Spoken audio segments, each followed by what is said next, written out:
He loses the belt in spirit before he ever loses it on paper. That's the insane ending I'm already seeing, because when Ilia comes back too early and cracks under pressure, it won't look like a fight loss, it'll look like a collapse. And now rewind with me, because this spiral didn't start in the cage. It started the moment real life punched harder than any contender ever could, and you're pretending that doesn't change champions? Nah. This can't be real if you still think timing doesn't matter here. Is it publicly? There's like a divorce? Oh yeah. Well, she's taking photos with rappers and shit, putting it on Instagram. No. Yeah. They try to put a fucking knife right in your spirit. This is the mother of your children, and this lady is a monster. There's a lot of ladies like that because you hooked up with a guy who's an incredibly special human being. You have not just a UFC world champion, but a 2-division world champion superstar who the whole world wants to see, and you're his wife. So you're like, oh, look at me. And then he doesn't want to be with you anymore. Well, I'm gonna take you down. Reputation destruction. That's what they really are experts in. A ver a mi niña muy pronto, entonces no estoy nada agobiado, estoy muy tranquilo, por favor, si me dejáis paso. ¿Necesitas alguna tranquilidad? ¿Por qué estáis aquí? Cuéntanos. Es por la custodia de tu hija, Ilia. Por favor, tenemos que pasar. Espera, Ilia, pero por favor, nieto, tú estás como un descanso, ¿cómo estás tú también, personalmente? ¿Cómo te encuentras tú? ¿Cómo te encuentras, Ilia? Cuando salga, tal vez. ¿Cuál es tu prioridad ahora mismo, Ilia? Mi prioridad es mi hija, mis hijos, mi familia, esa es mi prioridad. I'm not even saying this with confidence, and that's what scares me, because the prediction feels wrong and right at the same time. Like something you don't want to say out loud in case it hears you. Because Ilia coming back makes sense, and Ilia losing makes sense too, and that contradiction is where disasters live. And you know it, you just don't want to admit it yet. Actually, I met my wife in Miami.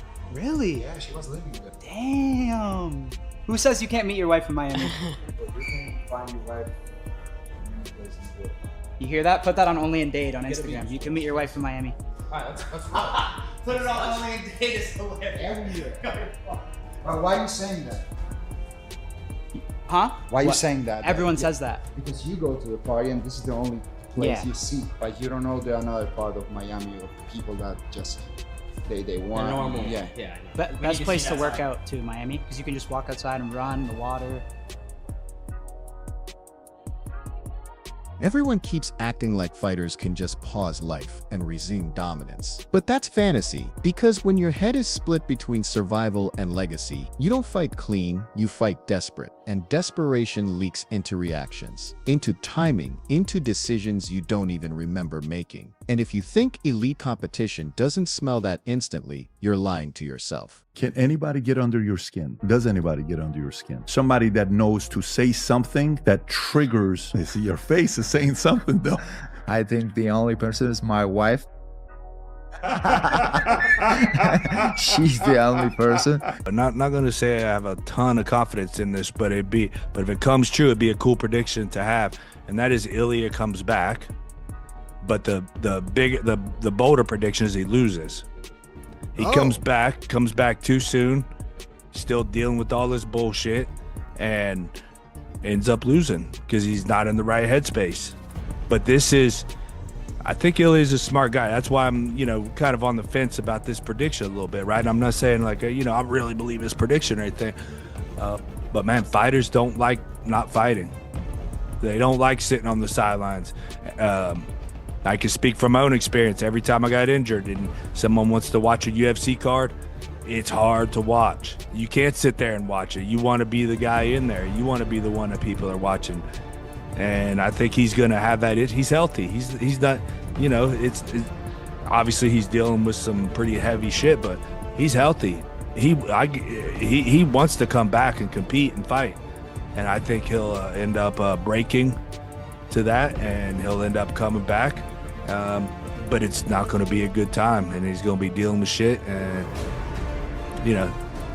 that's kind of two bold predictions, to be honest. So Here's the part nobody wants to sit with. Fighters hate sitting out more than they hate pain, and that itch grows, it crawls under your skin, while cards play on TV, and someone else gets the spotlight you believe is yours, and that hunger doesn't always sharpen you. Sometimes it rushes you, and rushing is how champions fall when everything else in their life is already loud. Just vacate, lads, and let your division crack on. Interim's a genuine title. The people who say it's not a genuine title have never won a title in their life. Yeah, people keep saying, oh, you're probably going to end up like Tom when you win it, it'll get upgraded. And why would that happen though? Because people are saying Ilia's not going to be back for at least a year. I don't know, lad. I want to show everyone that I can beat him, but at the same time, if I have me waiting, like Tom was waiting for John, then no. Just vacate, lad, and let the division crack on. I think it should be Paddy and Ilia. I think that's the biggest fight in MMA. Headlines. My belief through the headlines is that Ilia was walking away from the UFC Championship belt, thus elevating Justin Gaethje and Paddy Pimblett to undisputed title. Now, once I dug into this, I can't quite recall why I thought it in the first place. I mean, once I dug into it, there was nothing in the article that said that Paddy and Justin was going to be undisputed, or that the UFC was accepting, or that Ilia was surrendering a belt back. And I was talking with Daniel Cormier. Daniel's always got the inside scoop. It's like, hey Daniel, you just got back from calling this event. What is going on there? Is Justin and Paddy moved up? And Daniel said no. He said that essentially in all of these articles and all of these news waves that have now just come out on Ilia Topuria, it's repackaging what we already knew. It was Ilia coming in front of this thing and saying, hey, I'm dealing with some big stresses in my personal life, and one of the great concerns that I have is that there's going to be a claim made against me for domestic violence, and I'm sitting here and I'm just waiting for this shoe to drop. And until it does, and until I can deal with that, try to work my own personal things back into order, I won't be competing. Now, I think a lot of you are going to hear what I just said and go, hey Chael, you're 2 weeks late on the story. No, that is the story. The story is that this made headlines for something that we were already told a couple of weeks ago, and there is no escalation from that, meaning Ilia Topuria is not vanquishing or having stripped from him the title. I've been there, injured, sidelined, watching instead of doing, and it messes with your sense of control because you want to be the one people are watching, judging, doubting, and when you finally get the chance again, you don't ask if it's the right moment, you just jump, and that jump can be fatal at the highest level. Yeah, fatal to a reign, to an aura, to a whole division's balance. I don't train MMA at all. I do boxing classes, wrestling classes, because when the training camp comes, I try to mix it up and polish everything that I have been able to learn, everything that worked for me in wrestling and boxing. I want to develop all the time my knowledge. I want to get better all the time, and I can get better if I only go and train MMA. I need to learn new techniques. Like in BJJ, you never end up learning. One thing is what you know, and the other is what you do with what you know. Who do you think should be next for Ilia? Who should be next for Ilia? 55 has always been so cloudy at the top. Maybe Gaethje. I think him going to 170 to fight Islam, if Islam wins, is a stretch. Islam's big, man. I've never seen Ilia in person, but he seems smaller. I know obviously he can knock anyone out. I do think if they fight, Ilia can knock anybody out from 45 to 170. He has the skills, the power, the technique, and but we've just never seen him in there with somebody that big and somebody with that caliber of wrestling. But I think he should defend the 55 title a few times before that's talked about. We'll see. Something happened with you and Paddy, or yeah, something happened with you guys, right? Yeah. What was that all about? I saw the video. He said some stupid shit about Georgia, about my country. He said something like, now I understand why Russia is throwing bombs to Georgia. And like, bro, you never live in a situation where your country had a war. I lived there in 2008. Don't joke with that. He said that on Twitter. And then you went and you guys were at the same event and you ran into each other? I saw him and I went to after him like boom. and it wasn't promotional. English, yeah? Hey, Speak English. you wanna talk to me like the man to man? You said something about me. I went to your country. I slap your face. I get at the waist in green. I walk like a king in your street. Are you talking English? And what there? you did? What you Is that did, man? English? Yeah, of course I Speak do. English for the people. Shut up. Not German or Spanish like you're from. I'm talking in English and fuck you in English y que te follen en español. Yeah, Espanol because you're Spanish. Yeah. You pretend to be Georgian when you're not. You were born in Germany and you live in Spain. Try to do it you were born in Germany and you live in Spain. You're a little mongrel. Shut up. That's what you are. You're a little mongrel. Shut up. If not, I'm gonna stand up and I'm gonna crash your face right here. Do it then, you little fart. You have another question? Do it. Do it then, you little What? Do it. Do it. Come on, do something then. Do something, stand up. What'll you do? You'll do nothing. You'll do nothing, you little fart. Go and sit back down. Sit back down, you little puta.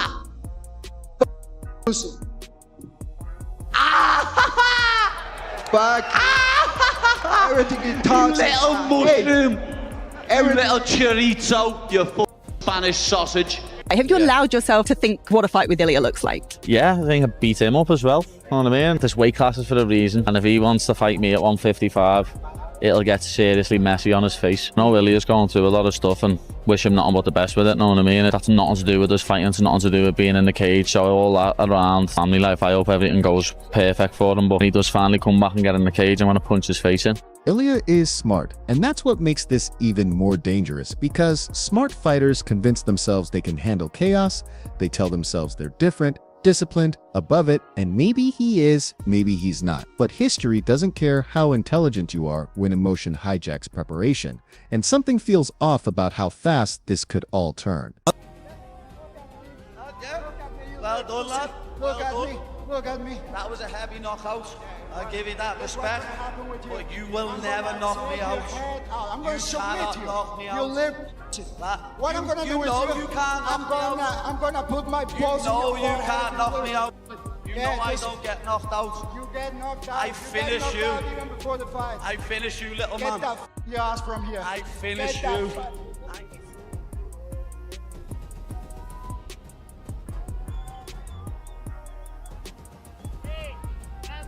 As a guy who spent time in the cage with Paddy, what kind of a chance do you give Paddy if he gets that Ilia Topuria fight? Paddy is better than most will give him credit for. His octagon presence was on point. He knew where he needed to be. He was completely okay with getting taken down that first round. He kept great distance, kept me off with the kicks. Topuria being a little bit shorter than me, but great punching power. I think Paddy would have a good chance to keep it past a round or two because he's not going to engage as much as Oliveira did. But ultimately, it's definitely a mismatch. And that's just because we're talking Ilia Topuria. I think Ilia Topuria is easily the most talented guy, not just in our division, but I think in the entire sport. What about Ilia? Because he's moving up to 155, right? Yeah, always. And you guys have a long history. Yeah. That press conference 2 years ago was one of the most fucking entertaining press conferences of all time. Your chirps, like calling him like a fucking chorizo sausage and shit. That's what he should have changed his name to, It was lad. funny. He's changed his nickname to a shit nickname, hasn't he? Like Legend or something. Yeah. Should have changed it to El Chorizo. Would have been well funnier. What do you make of his like evolvement? Because that was a long time ago, and now he's kind of fucking leveled up like Yeah, crazy, he has. right? But we always knew he was a good fighter. Know what I mean? Like that's sort of what pisses me off about him. Even though I hate him and I think he's a bellend, like I wouldn't lie and say he's a shit fighter because he's not. But that's what he says about me, and it made me laugh when he said, "What did he say? He called me fat." That's like, lad, you can't make your weight division anymore that you are champion of, and you're trying to call me fat. He's a midget, lad. He's tiny. He's smaller than Michael Chandler. You'll see what I do to Michael Chandler next Saturday night when I dismantle him, and it'll be a very similar game plan to beat Ilia. He's small, he walks forward, swinging shots. I'll kick him up and down the octagon, and I'll either knock him out or submit him. Like that fight's there down the line. No, 100%. That fight's got to happen. That's a fight that you can have as a pay-per-view main event with no title on the line. That gives me like chills just thinking about that. The press conferences and shit. That'd be Yeah, crazy. the press. They'd have to do a world tour for that, like they did with Aldo McGregor. That'd be fucking hilarious. Yeah, Ilia, you know, it's there anytime. Know what I mean? Anytime, lad. Because it seems like they don't know what to do. Because Ilia moved up. I don't know if Islam wants to fight him or not. So like he's looking for an opponent. Yeah. Yeah, it seems like this fight is really gonna decide a lot of stuff in that whole division. Yeah, it is. As I've said it a few times, like the old guard of the lightweight division, they're all on the way out. We've got Chandler who's 38. You've got Dustin, Justin, and Charles who are all 35 and older. I think even Danica might be 35. Moicano's 38. Dariush is 38. In the next 2 or 3 years, the top 10 is going to look completely different. The only person in the top 10 I can think of who's under 35 is Armin Sarukian. He's just a little posh boy who's had everything handed to him on a silver platter by his dad. Do you think he actually got injured or no? Or what do you think happened? No, he's a little bitch ass. That's what you are, Armin. Little boy. I was confused too because yeah, we had him on the pod that week too, and then I don't know, he was doing videos too with Nina drama. He was like wrestling and shit. Yeah. And then he was doing them videos where he flips forward on his neck. Right. And then he's saying that he's got a bad back. Dana said, didn't he? It was like Dana shot him down in that interview. I was like, whoa, that's heavy that. You don't want the boss saying that about you. But because he got asked, didn't he, is Armin still #1? Right. And he was like, no. Right. He's going to have to go back to the drawing board. You hear people say he's healthy like that's the whole equation. But health isn't just bones and lungs. It's focus, sleep, patience, and when heavy personal stress stacks up, it drains those quietly, invisibly, until one night under bright lights it suddenly matters. And the crowd never sees the buildup. They only see the moment it snaps. Ilia Topuria versus Paddy is one of the truest grudges that we have in our sport right now. Some of you might not have known about it, and the rest of you might have forgot about it. Was that B-roll and footage exists every bit as much as Masvidal and Leon exist, Ilia and Paddy exist. But how do we get there? One thing that Paddy said about his career, he said, fight Gaethje and then I'll go deal with Charles. But he had a different idea if Ilia won. If Ilia wins and that's the big grudge match, move Gaethje out of the side, he's ready for the title right now. Paddy Pimblett did come in the cage tonight. There's Armin Sarukian, there's Justin Gaethje. Is that the fight that you want more than anything else? Yes, that's the fight that I want. With Charles, I had a little bit difficult situation because I really like the guy. He's an amazing human being. But at the end, I was like, this is competition. I have to do my job. But with Paddy, I'm really gonna enjoy kicking his ass. I want that blonde, that Paddy. People mention me to stay relevant, lad, so I don't care. I was walking into the hotel and I saw him. I threw the bottle to his face. I gave him a proper right hand. Speak English for the people. Shut up. You in English, you get the in español. You little f***. Go and sit back down. He's not ranked. He has just a one fight in the UFC. He's nobody. But I want to fight him. He uses my fame, my publicity, and tries to feed off it because no one cares about his life. For sure, he needs to win one more fight. If he wins the fight, he can fight for the title. I will give him the opportunity to fight for the title because we have a history behind, so it's going to be a massive fight. Fucking massive. You're a little Shut up. If not, I'm going to stand up and I'm going to crash your face right here.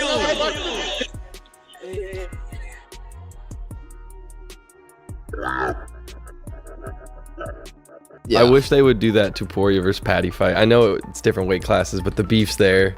I mean, just the levels are they're just so different. Yeah. And the UFC knows that. They're not feel stupid. like Paddy literally is way bigger than Ilia. I'm not saying he'd win or lose. I'm just saying it's crazy to think they're only one weight class difference, but he's way bigger. Yeah, but if you saw Paddy on weight, close to weight, you'd be like, oh, he's not that huge. I think you would be like, holy shit, these guys look way different. Yeah. Really? Yeah, Just Paddy's a big guy. Yeah, height, just everything. Like me and Schmitty standing next to each other. Way bigger than that.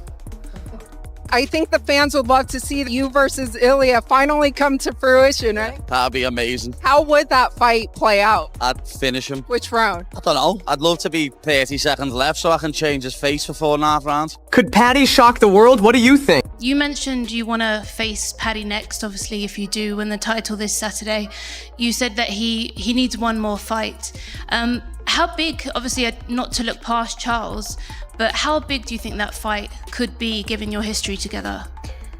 That fight easily could be one of the biggest in the UFC history. Are there any hard feelings still towards Paddy? Listen, I don't used to take anything personal in this game. It's all professional. And with that one fight that you think that he should have, is there someone in the division that you think would make sense in terms of him winning that fight to get the title shot next? So if he wants to assure his title shot, he has to fight with Justin Gaethje, because if he fights with Arman, I think that Arman's gonna beat him.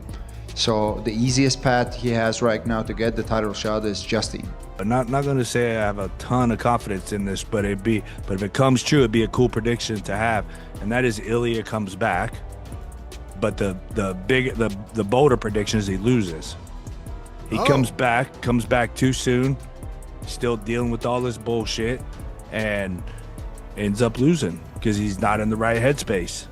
But I think Ilia's a smart guy. That's why I'm, kind of on the fence about this prediction a little bit, right? I'm not saying like, I really believe his prediction or anything. But man, fighters don't like not fighting. They don't like sitting on the sidelines. I can speak from my own experience. Every time I got injured and someone wants to watch a UFC card, it's hard to watch. You can't sit there and watch it. You want to be the guy in there. You want to be the one that people are watching. And I think he's going to have that. He's healthy. He's not, it's obviously he's dealing with some pretty heavy shit, but he's healthy.